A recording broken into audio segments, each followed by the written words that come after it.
quiero hablar de un personaje que a mí me cae muy bien.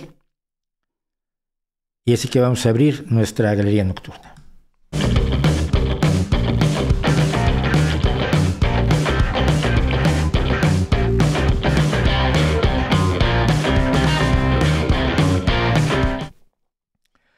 Bueno, no sé si ustedes conocen a este señor. Tiene un aire, ¿no?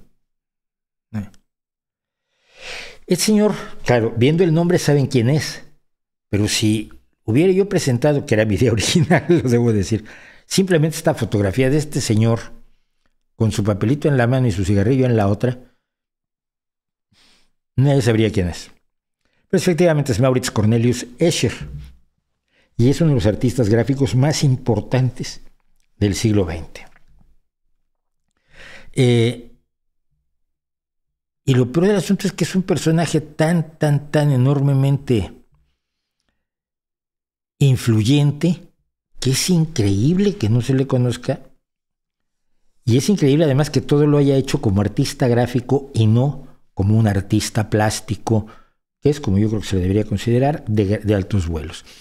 Él era un artista gráfico holandés, nacido el 17 de junio de 1898 y que murió el 27 de marzo de 1972. Hizo trabajos inspirados en matemáticas, litografías, gilografías, es decir, grabados en madera y mezzotintas. Pese al interés popular que siempre despertó en el mundo del arte, siempre se miró a Maurits Cornelius Escher como alguien inferior, incluso en Holanda. Él decía que no era matemático, de hecho había intentado estudiar arquitectura, pero no pudo y parece que tenía problemas con las matemáticas, pero interactuó con matemáticos muy famosos como George Polya, Roger Penrose, Harold Coxeter y el cristalógrafo Friedrich Haga. Hizo su propia investigación en un fenómeno muy peculiar que es la teselación, es decir, la forma de hacer mosaicos de diferentes formas que engarcen todos correctamente. Tengo una definición de la teselación aquí, dice: el teselado es una regularidad o patrón de figuras que recubren o pavimentan completamente una superficie plana, cumpliendo con dos requisitos: que no queden espacios entre ellos, que no queden huecos y que no se tengan que superponer, es decir, que las figuras jueguen de tal manera.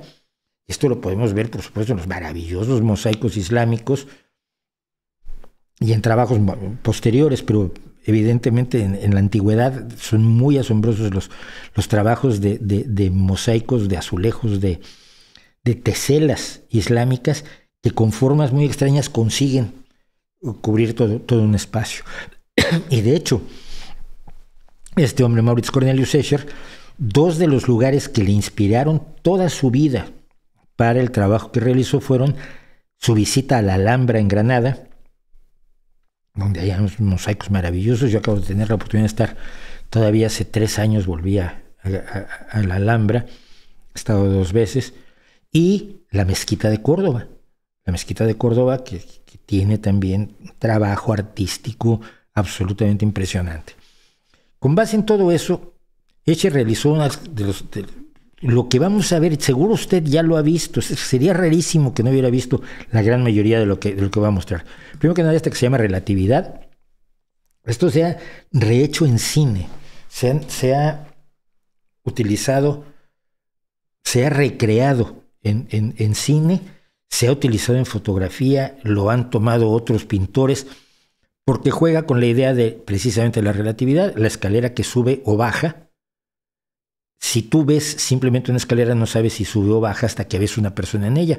Pero cuando ves, por ejemplo, ahí arriba, en la parte superior izquierda, que en el mismo escalón un personaje sube y el otro baja, y que están uno atraído por la gravedad en un sentido y el otro en otro sentido perpendicular, creas el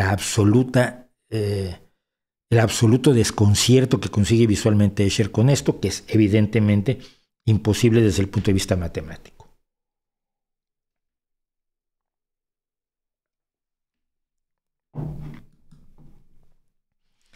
La cascada.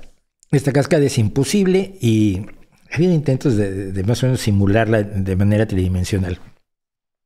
Pero si ustedes siguen el camino del agua, verán que en un momento dado el agua está delante y detrás de donde debería estar y que no puede subir el agua así en una cascada para luego volver a caer. Exactamente el mismo principio utiliza esto que por alguna causa se llama Belvedere, donde primero que nada el personaje de abajo, el señor que está sentado en una banca al pie de la escalera, está manejando un cubo imposible. Es un cubo donde la arista de atrás está adelante. Pero luego todo el objeto es matemáticamente imposible. Es imposible como objeto tridimensional, pero a nivel bidimensional se puede hacer el juego. La escalera estaría detrás del piso superior, se juega como si estuviera enfrente del piso superior, con por ahí una columna que está al mismo tiempo delante y detrás. El siguiente es este, que es uno de los más conocidos. Es la escalera interminable. Ha habido intentos también de hacerla tridimensionalmente. La hemos visto, yo la he visto en un videojuego, si mal no recuerdo, en trabajos de imágenes generadas por ordenador.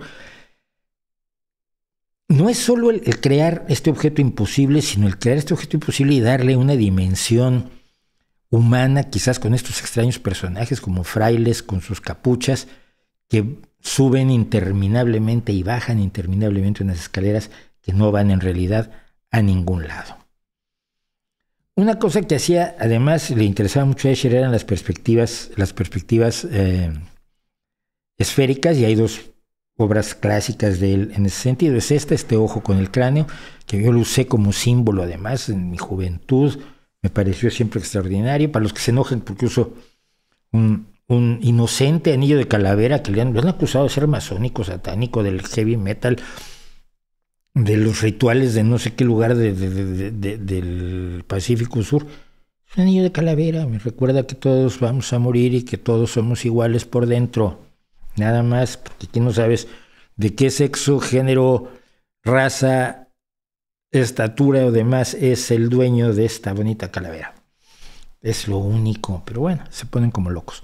Y la perspectiva esférica de aquí la lleva a su extremo en esto que es su más famoso autorretrato de Escher, donde, como dice alguien, no sabes si el artista está mirando su reflejo o el reflejo está mirando al artista. Como quiera que sea, hacer esto en un grabado esto debe ser una mezzotinta, es un trabajo brutal, es mucho más difícil que dibujarlo a lápiz, porque es un trabajo para artes gráficas, y hay que acordarse que Maurits Cornelius Escher trabajó en una época en que no había reproducción digitalizada de nada. Las artes gráficas eran la única forma de poder hacer reproducciones, salvo que usaras fotografía. Pero el trabajo, además, es de una exquisitez, independientemente de lo maravilloso que es, por ejemplo, ver a la mano reflejada en